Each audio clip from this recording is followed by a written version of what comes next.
إن الحمد لله نحمده ونستعينه ونستغفره ونعوذ بالله من شرور أنفسنا وسيئات أعمالنا فمن يهده الله فلا مضل له ومن يضلل فلا هادي له أشهد أن لا إله إلا الله وحده لا شريك له وأشهد أن محمدا عبده ورسوله لا نبي بعده اللهم صل وسلم وبارك على نبينا وشفيعنا محمد وعلى آله وأصحابه ومن تبعهم بإحسان إلى يوم الدين. ولقد قال الله تعالى في القرآن العظيم: أعوذ بالله من الشيطان الرجيم، بسم الله الرحمن الرحيم. واتل عليهم نبأ ابني آدم إذ قربا قربانا فتقبل من أحدهما ولم يتقبل من الآخر قال لأقتلنك قال إنما يتقبل الله من المتقين. صدق الله العظيم. فيا جماعة المسلمين رحمكم الله، إني أوصيكم وإياي نفسي بتقوى الله فإنه لقد فاز من اتقى وقد خاب من عصى.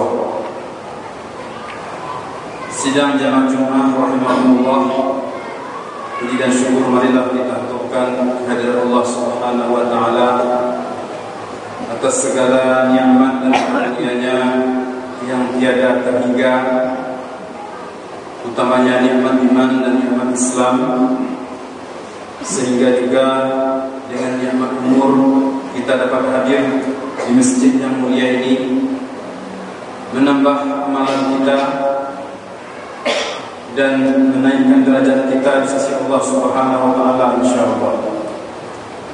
Salawat dan salam marilah kita sampaikan untuk junjungan kita Nabi Muhammad sallallahu alaihi wasallam. Semoga beliau semakin ditinggikan derajatnya oleh Allah dan semakin memberi peluang untuk memberi syafaat yang lebih besar kepada kita di hari akhirat kelak. Amin.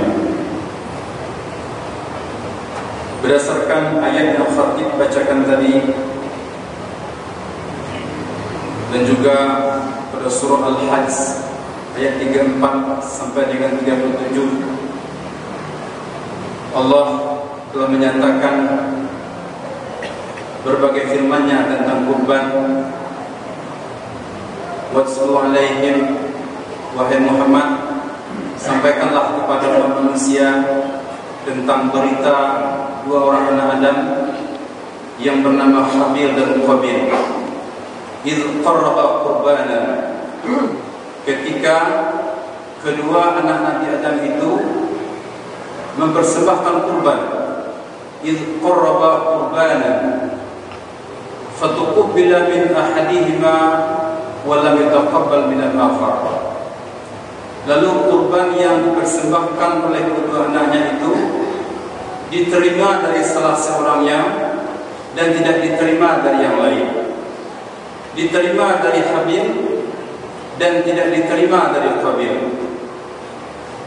Kemudian Qabil berkata, la aqtulannak, sungguh aku akan membunuhmu.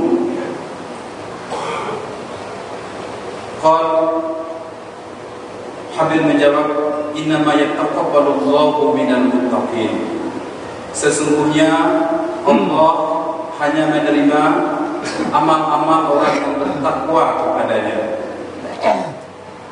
Sesungguhnya Allah hanya menerima amal-amal orang yang mendasari perbuatan-perbuatan baiknya mengharapkan ridho Allah. Orang yang berbuat baik hanya mengharapkan balasan dari Allah, bukan balasan dari manusia, bukan mendapatkan sebuah kemewahan dunia. Mereka itu murni beribadah karena takwa. Ini pernyataan yang tegas dalam Al-Quran tentang amal ibadah manusia. Innama yataqabbalu Allahu minal muttaqin. Dan sesungguhnya lah hanya orang-orang beramal atas dasar takwa yang akan aku peroleh. Artinya semua amalan yang diniatkan karena Allah, itulah hanya yang akan diterima Allah. Tetapi bila kebaikan itu diniatkan untuk kebesaran pribadi, mendapatkan kenikmatan dunia, kemudian mendapatkan suatu popularitas misalnya, atau riya, maka Allah tidak akan menerimanya. Innamal a'malu binniyat, sesungguhnya sebuah perbuatan itu hanya diukur dari bagaimana niat seseorang dalam melakukan perbuatan tersebut. Sidang jemaah Jumat rahimahullah, kata-kata kurban artinya suatu amal yang bertujuan untuk mendekatkan diri kepada Allah. Taqarrab, dan itu asal dari kata taqarraba. Dalam ayat tersebut disebut qarraba qurbana, keduanya mentaqarrubkan diri kepada Allah dengan sebuah kurban. Maka tujuan utama dari orang berkurban adalah mendekatkan diri kepada Allah. Tidak ada yang lain. Jika tidak demikian, falam taqabbal, tidak akan diterima sebagai sebuah amal kurban dari sisi pahalanya. Kemudian dalam hadis kata-kata kurban disebut dengan udhiyah.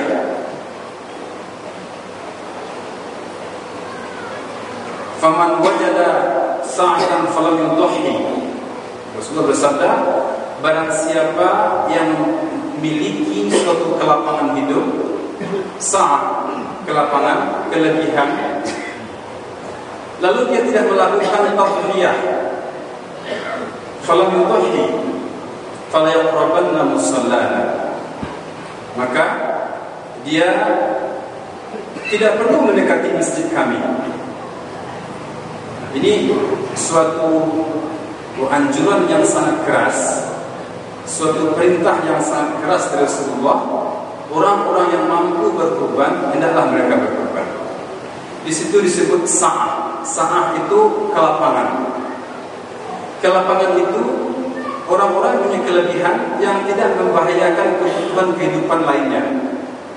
Apabila dia berkurban sementara itu mengorbankan pendidikan anaknya, atau mengorbankan kebahagiaan rumah tangganya untuk kebutuhan-kebutuhan pokok, itu orang belum mendapatkan sa'ah. Tapi dia sudah mencukupi kehidupan rumah tangganya atau pendidikan kebutuhan pokok yang wajar dalam kehidupannya, maka dia disebut mempunyai sa'ah. Dan kadang-kadang orang tidak mempunyai uang secara cash, tetapi dia bisa berhutang. Orang tersebut juga dianjurkan atau dibolehkan berhutang untuk melakukan kurban. Ini fatwa hampir semua ulama, mayoritas ulama mengatakan hal yang demikian. Sedangkan untuk kebutuhan sehari-hari saja orang boleh berhutang, apalagi untuk beribadah. Demikian juga untuk haji dan umroh. Ini suatu yang disebut dengan sa'ah, karena dia mempunyai suatu jaminan untuk membayar hutangnya tersebut kembali. Seperti orang-orang yang mempunyai penghasilan tetap, dia bisa mengangsur hutang itu dari gajinya setiap bulan. Dan itu dibolehkan, bahkan dianjurkan juga, selama itu tidak merusak pengeluaran pokoknya dalam setiap bulan dalam keluarganya. Sidang Jumat rahimahullah, dari dua kata-kata tadi, kata-kata kurban, kemudian kata-kata udhiyah, mendekatkan diri kepada Allah, kemudian kata-kata udhiyah. Udhiyah itu berarti berkurban dalam keadaan yang sangat tinggi, dan itu terpakai dalam bahasa Arab. Dalam bahasa Arab, orang-orang yang menjadi kurban itu disebut udhiyah. Misalnya perang, ada orang meninggal banyak, itu disebut udhiyal harb, korban perang. Kemudian udhiyatul jarimah, orang-orang yang dikorban dari suatu kejahatan, udhiyah. Maka kata-kata korban dan kurban keduanya dapat dibenarkan karena keduanya mempunyai makna yang sama. Ketika disebut kurban, kita mendekatkan diri kepada Allah. Ketika disebut korban, seseorang itu mengorbankan apa yang ada di dirinya untuk kebahagiaan orang lain. Maka ibadah berkorban mengetuk hati setiap mukmin dan mukminah, memotivasi, mengingatkan kembali tentang semangat rela berkorban. Seorang mukmin itu dia baru berharga setelah dia berkorban untuk orang lain. Tidak hanya korban yang kita korbankan pada hari raya Idul Adha, tetapi berkorban setiap hari. Maka prestasi ketinggian derajat seorang mukmin dilihat daripada sejauh mana dia berkorban untuk orang lain. Maka Rasulullah mengatakan, bersabda, khairun nas anfa'uhum linnas. Orang yang terbaik, bahkan dalam hadis lain, ahabbun nasi ilallah, manusia yang paling dicintai Allah adalah anfa'uhum linnas, orang yang paling bermanfaat untuk orang lain. Ini sebuah pernyataan yang umum. Orang yang paling dicintai Allah, ahabbun nasi ilallah, anfa'uhum linnas, orang yang paling bermanfaat untuk manusia. Makanya dalam ibadah jihad, kenapa orang yang mati fisabilillah itu pahalanya sangat besar? Karena dia mengorbankan dirinya untuk kepentingan orang banyak. Orang-orang yang berkorban untuk kepentingan orang banyak, semakin banyak apa yang dia korbankan itu, semakin besar pahalanya. Khairun nas anfa'uhum linnas, itu pahala daripada mujahid.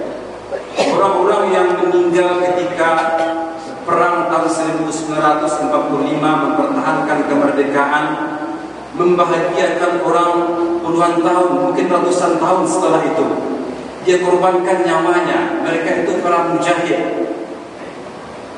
Maka pahalanya itu lebih besar.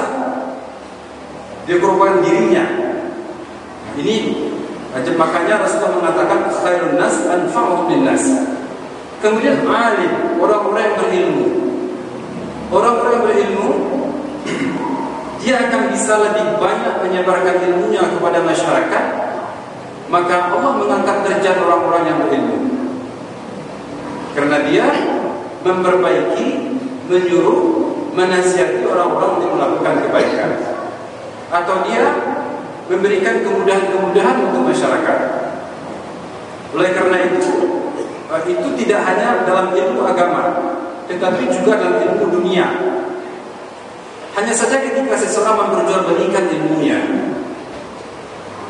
sedikit pakai uang, sedikit pakai hak paten, sedikit pakai hak perlindungan, hak-hak intelektual, ya segitulah yang dia dapat.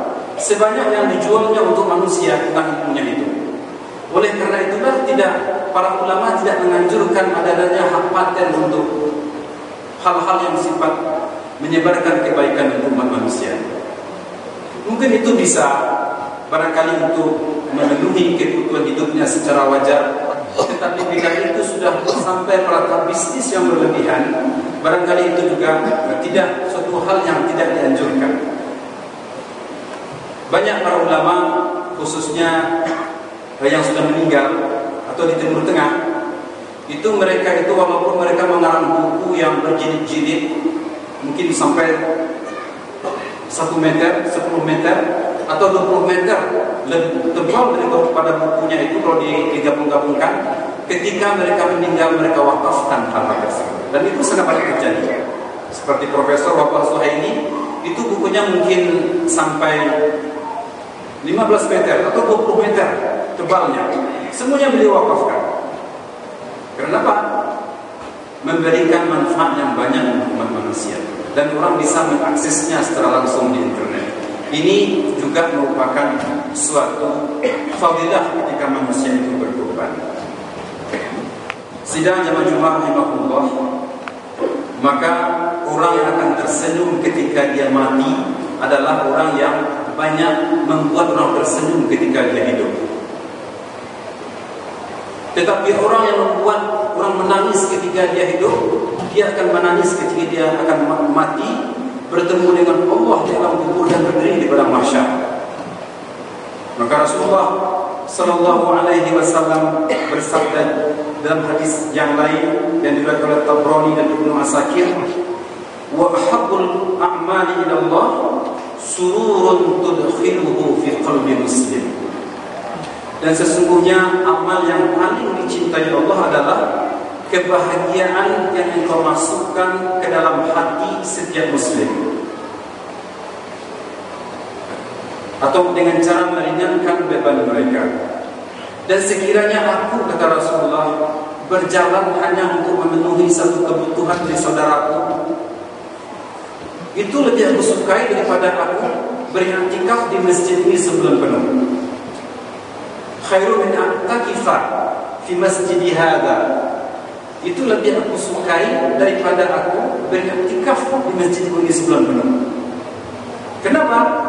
Ketika kita memenuhi, menolong seseorang, pertolongan bukan hanya dalam bentuk harta atau materi, mungkin juga pikiran, atau menghadapi seseorang dengan wajah yang berseri-seri, atau kita sabar dalam menghadapi seseorang, itu juga berkorban hati. Orang yang sabar dikorbankannya hatinya. Orang yang tawadhu, dia mengorbankan hatinya. Orang yang ikhlas dan dia tidak ria, dikorbankannya hatinya. Sesungguhnya setiap diri ingin pujian, ingin kebesaran, ingin popularitas.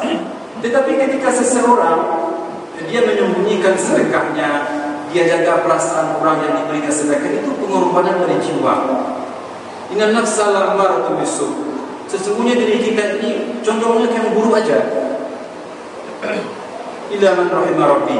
Dan orang-orang yang terlindung daripada hal-hal yang buruk tersebut, dia itulah orang-orang yang dirahmati oleh Allah Subhanahu wa taala. Faman nafasa kurbatan, dan orang-orang yang meringankan beban seseorang dari beban-beban dunia, Allah akan meringankan bebannya nanti di hari akhirat. Sidang jemaah rahimahullah, itu simbol daripada lembut hati. Tanda orang masuk surga, ahli surga, kata Rasulullah, orang-orang yang lembut hatinya. Lembut hati bukan berarti orang itu cepat menangis. Lembut hati adalah orang yang cepat sensitif terhadap penderitaan orang. Itu lembut hati. Dan bagaimana itu sedekah yang paling baik? Tidak mesti orang berhaji itu lebih baik daripada bersedekah. Bahkan para ulama mengatakan, orang yang bersedekah terhadap orang-orang yang akan memenuhi kebutuhan pokoknya. Ada tetangga yang rumahnya bocor, kemudian dia kurang makan sehari-hari, anaknya tidak bersekolah sampai SMA, dia batalkan haji dan umroh sunatnya demi itu lebih baik daripada haji dan umroh. Ini dinyatakan oleh para ulama besar dari mazhab yang empat, mayoritas ulama. Tetapi ada juga orang mengatakan, saya tidak menemukan orang miskin. Tidak ada lagi orang miskin zaman ini. Ketahuilah bahwa manusia itu tidak semuanya mau mengemis. Mulai dari zaman Rasulullah, yahsabuhul jahilu aghniya'a minat ta'afuf ta'rifu bisimahum. Banyak orang-orang yang sebetulnya dia kekurangan dan dia tidak mau menyampaikan kesulitannya kepada kita. Itu orang itu dipelajari.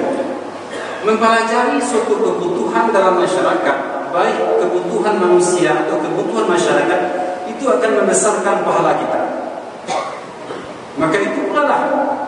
Contohnya Khalifah Umar bin Khattab, dia melakukan tafaqquh wa'iyah, diperiksanya rakyatnya. Ada orang yang malu meminta-minta. Itu disebut afif, orang-orang afif yang ingin membersihkan dirinya, yang ingin menjaga kehormatan dirinya. Tetapi seorang teman yang baik, dia akan meneliti. Maka meneliti kebutuhan masyarakat itu juga pahala. Semakin besar manfaat dari apa yang kita sedekahkan, makin besar pula pahalanya. Banyak orang-orang kaya pada masa ini, mereka itu sibuk bangun masjid, Sudah bagus masjid, rombak, bangun lagi yang paling bagus. Yang lama tidak digunakan, kecuali untuk kebutuhan. Sementara banyak pesantren yang hampir mati. Pesantren dengan asrama itu benteng umat. Generasi muda sekarang terancam dengan berbagai-bagai pengaruh yang paling dahsyat tablet. Maka kebutuhan masyarakat sekarang itu pesantren. Pendidikan berasrama yang dikontrol oleh ada pembinanya, baik itu di SD, SMP, SMA, berasrama. Itu yang ideal zaman sekarang. Membiarkan anak-anak bebas zaman sekarang itu sangat sulit. Ancaman narkoba, pergaulan bebas dan sebagainya. Dan itu suatu kebutuhan, itu sebuah contoh dari kebutuhan umat. Kemudian ada orang miskin. Maka orang yang mengatakan saya tidak menengok orang miskin, tentu saja dia hanya berjalan setiap hari di jalan-jalan dan orang tidak ada yang mengaku miskin kecuali orang-orang yang biasa minta-minta. Orang seperti itu. Tetapi dia itu harus bertanya kepada Basnas, orang yang setiap hari memeriksa orang miskin. Kalau kita mengikuti orang Basnas itu pergi ke kampung-kampung menetes air mata kita, sangat banyak orang miskin dengan penderitaan yang luar biasa zaman ini. Khotib sudah turun beberapa kali dan itu sungguh menyukai hati. Di zaman yang seperti ini yang dikatakan orang adalah miskin hanya 7%, hanya 10% standar nasional. Ini kita juga harus memeriksa itu. Semakin kita berpikir bagaimana lebih baiknya suatu sedekah kita, berkualitasnya sedekah kita, kita harus berijtihad dan berpikir. Itu ijtihad, tidak sembarang beribadah. Sidang jamaah Jumat rahimahullah, akhir kalam dari khutbah ini, mari kita dengan adanya ibadah kurban pada hari raya Idul Adha pada tahun ini, mari kita kembali membangkitkan semangat kita untuk rela berkurban, dan amalan itu pada hari itu itulah yang diterima oleh Allah, yang paling disukai Allah. Jadi amalan itu bertingkat-tingkat. Ada waktunya berkurban, ada waktunya sedekah. Seorang mukmin dia itu berkurban terus dalam hidupnya. Sangat disayangkan sekali ada orang yang mencari kekayaan hanya untuk menyenangkan dirinya.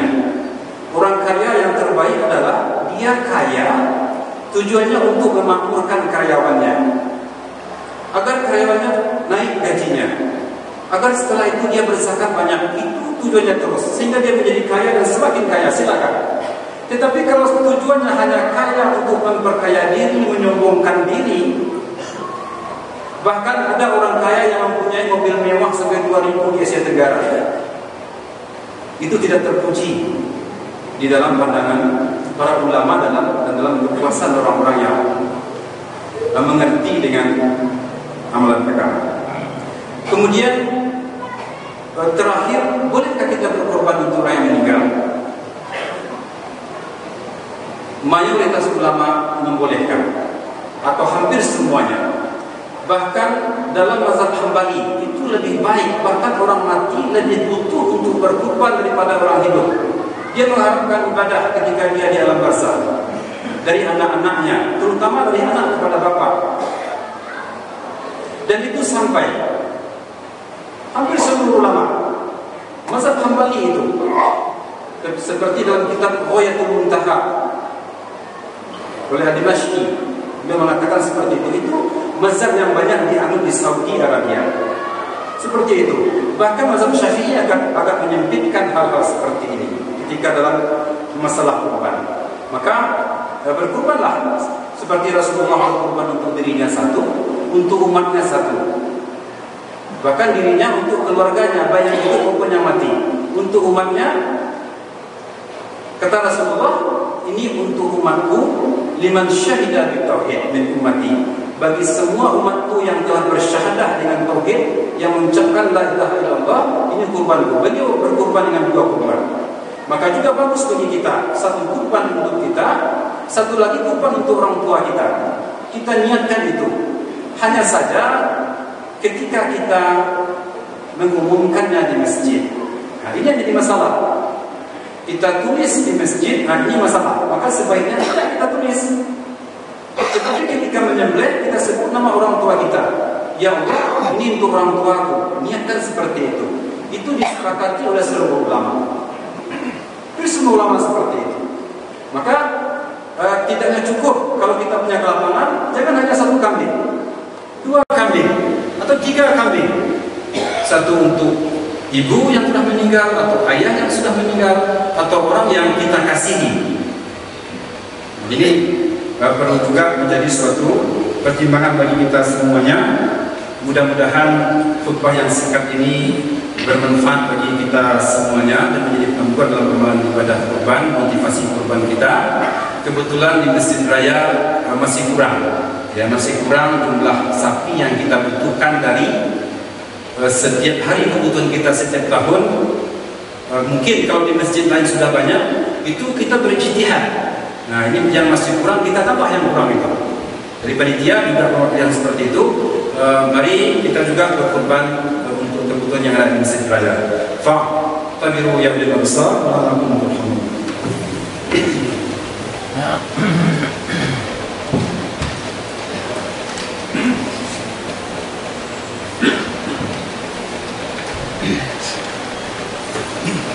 Alhamdulillah nahmaduhu wa nasta'inuhu wa nastaghfiruh wa na'udzu billahi min shururi anfusina wa sayyi'ati a'malina. فمن يهده الله فلا مضل له ومن يضلل فلا هادي له. أشهد أن لا إله إلا الله وحده لا شريك له وأشهد أن محمدا عبده ورسوله لا نبي بعده. إن الله وملائكته يصلون على النبي يا أيها الذين آمنوا صلوا عليه وسلموا تسليما كثيرا. اللهم صل وسلم وبارك على نبينا محمد وعلى آله وصحبه أجمعين.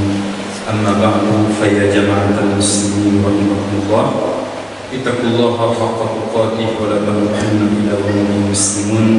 وقال الله تعالى في القرآن العظيم أعوذ بالله من الشيطان الرجيم بسم الله الرحمن الرحيم إنا أعطيناك الكوثر فصل لربك وانحر إن شانئك هو الأبتر. اللهم اغفر للمؤمنين والمؤمنات والمسلمين والمسلمات الأحياء منهم والأموات إنك سميع قريب مجيب الدعوات يا قاضي الحاجات. اللهم اغفر لنا ولوالدينا وارحمنا كما ربونا صغارا. اللهم أعنا على ذكرك وشكرك وحسن عبادتك. ربنا آتنا في الدنيا حسنة وفي الآخرة حسنة وقنا عذاب النار والحمد لله رب العالمين. قال الله إن الله يأمر بالعدل والإحسان وإيتاء ذي القربى وينهى عن الفحشاء والمنكر والبغي يعظكم لعلكم تذكرون ولذكر الله أكبر.